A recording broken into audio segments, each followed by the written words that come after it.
Silence, silence.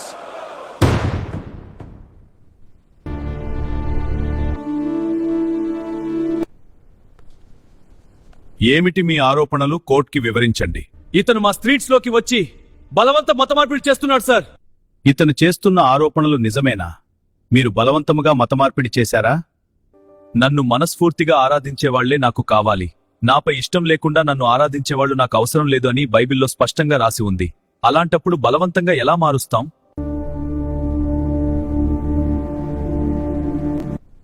మీరు rice బ్యాగులు, డబ్బులు, కానుకలు ఆశ చూపించి మా వాళ్ళని మతం మార్చారు. నేను బీదలకు సహాయం చేయాలని చెప్పాను కాబట్టే వాళ్ళు చేస్తున్నారు, మతం మార్చాలని కాదు. వాళ్ళు మతం మారేది మీరిచ్చే వాటికి ఆశపడే.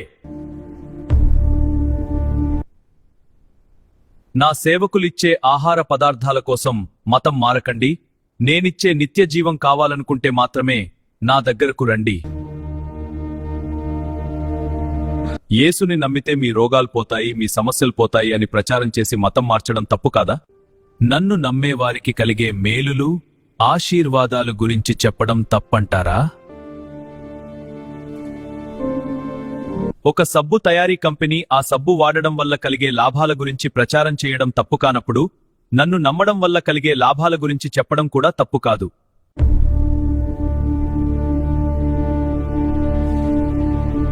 మీరు మా వీధుల్లోకి వచ్చి మత ప్రచారం చెయ్యొద్దు, మాకు చెప్పొద్దు. నేను నా సేవకులకు అదే చెప్పాను, వినేవారికి చెప్పండి. వాదించేవారి ఎదుట మీ పాదాల ధూళి దులిపి వచ్చేయండి అని.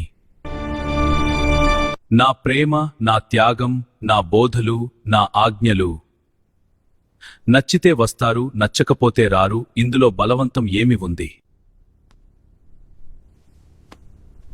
మీరు మత ప్రచారం చేయడం వల్ల రోజురోజుకి మా మతం తగ్గిపోతుంది. నేను మీ పాపముల కోసం మరణించాను. మీరు మీ పాపాలు ఒప్పుకొని విడిచిపెడితే నేను మిమ్మల్ని క్షమించి నిత్య జీవమిస్తాను.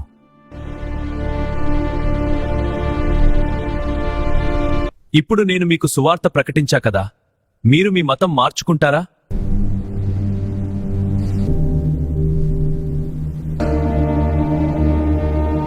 వినగానే ఎవరు తమ మతం మార్చుకోరు. బలవంతపు మత మార్పిడి అని చెబుతున్న ఈ కేసులో సరియైన ఆధారాలు లేనందువల్ల కేసు కొట్టివేయడం జరిగింది.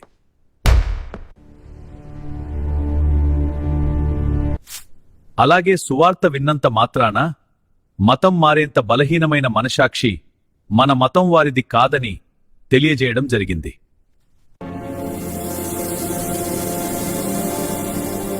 నమస్కారం ఆనరబుల్ జడ్జ్.